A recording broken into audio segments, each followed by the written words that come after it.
CPI numbers.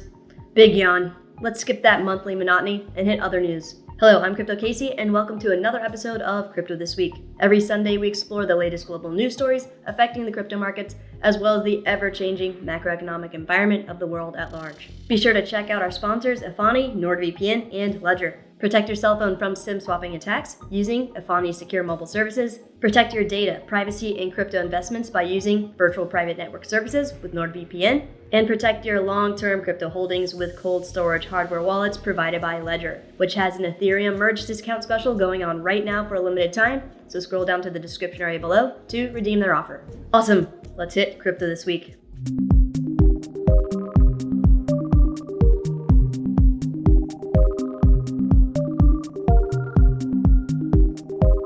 The Ethereum merge happened successfully on September 15th. Following that, an ominous bit of news, as SEC's Gensler signals extra scrutiny for proof-of-stake cryptocurrencies. Speaking after the merge, but not specifically about Ethereum, SEC Chair Gary Gensler said proof-of-stake cryptos could be investment contracts that subject them to securities regulations. According to the Wall Street Journal, Gensler said that proof-of-stake blockchains, which generate new coins for investors who pool their holdings, take on investment contract-like attributes that could bring them under his agency's purview. He said he wasn't talking about a specific coin, according to the journal. Still, the comments, which came hours after Ethereum completed its proof-of-stake transition via the merge, indicate that the milestone tech upgrade may carry greater ramifications for the second most popular blockchain than simply cutting its energy usage. As a proof-of-work chain, its native Ether token was one of only two cryptos, the other being Bitcoin, clearly defined as commodities by federal regulators,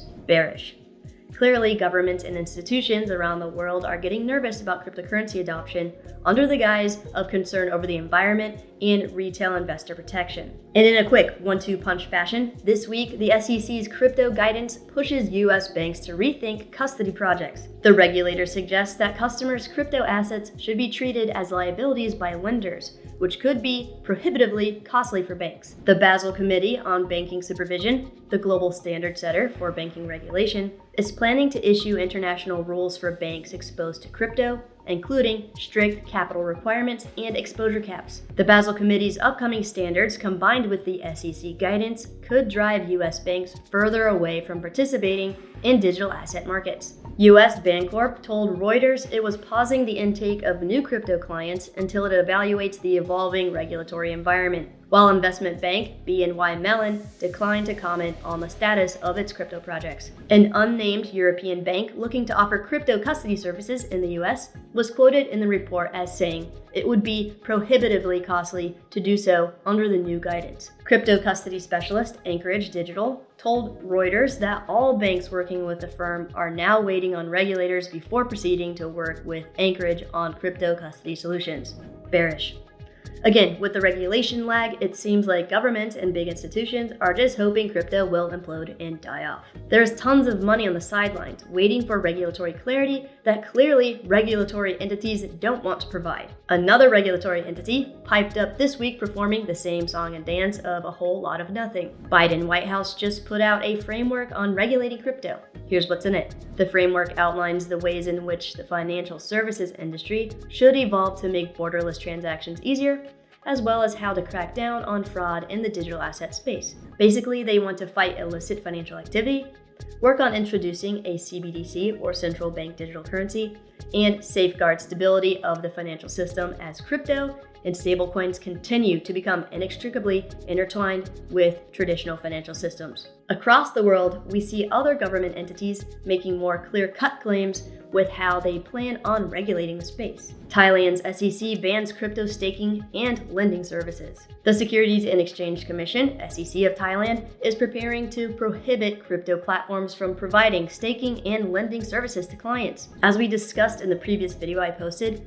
until exchanges stop creating artificial supplies of crypto to meet real demand on their platforms, stop infinitely rehypothecating crypto, and only show cryptocurrencies that are actually on the blockchain one for one, they will abuse the staking and lending features. And we've seen this already with the collapse of Celsius and others. Outright banning this activity is a bit extreme and not good for growth, but if we can get to a place where there are regulations in place, keeping the exchanges honest and from engaging in super risky activity for profit, it would be great for the longevity of the space overall. So how much longer could this bear cycle last? Well, we've got a rather bearish prediction from a prominent figure in the financial realm this week. Legendary investor Stanley Druckenmiller warns there is a high probability the stock market will be flat for an entire decade. There's a high probability in my mind that the market, at best, is going to be kind of flat for 10 years, sort of like the 66 to 82 time period, he said in an interview with Alex Karp, CEO of software and AI firm Palantir. Druckenmiller added that with inflation raging, central banks raising rates, deglobalization taking hold, and the war in Ukraine dragging on, he believes the odds of a global recession are now the highest in decades. And given Druckenmiller's track record, investors would be wise to heed his warnings. So, will we see a turning point for the crypto community? Where does Bitcoin go from here? If you're going to do this right, then what's been happening in the past 9 months is totally irrelevant.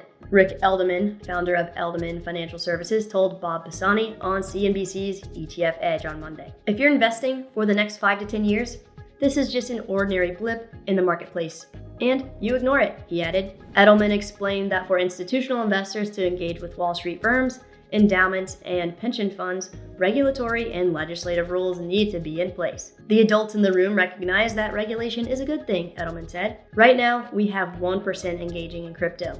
You're not going to get the other 99% until they have clarity on what the rules of the road are. So a lot of people know what we need, but the people that need to take action aren't motivated, don't know how to proceed, or possibly hope that if they wait long enough, crypto will self-implode and they won't have to worry about it anymore. At the end of the day, institutions investing in crypto haven't wavered 1 inch, LMAX CEO says. Institutions are unbothered by crypto assets continuing to trade far below all-time highs. LMAX Group CEO David Mercer told TechCrunch. It hasn't gone backward, Mercer said.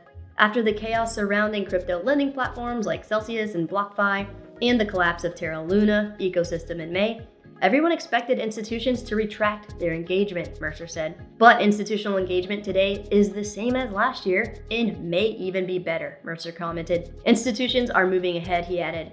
The herd is inching forward, and so should we. By realizing we are still early, and focusing on increasing our knowledge and income to be in a stronger position to take advantage of opportunities in the space over the long term. And also by investing in cold storage hardware wallets for securing our investments. If you scroll down and use the link in the description area below, for a limited time, Ledger has an Ethereum merge special going on where if you've got Ether and connect your wallet to their correct and official site, you can get their Ledger merge pack for 20% off plus free shipping. This comes with the Ledger Nano X device and their steel seed phrase protection plate called the Billfodl. So be sure to scroll down and check it out. Cool.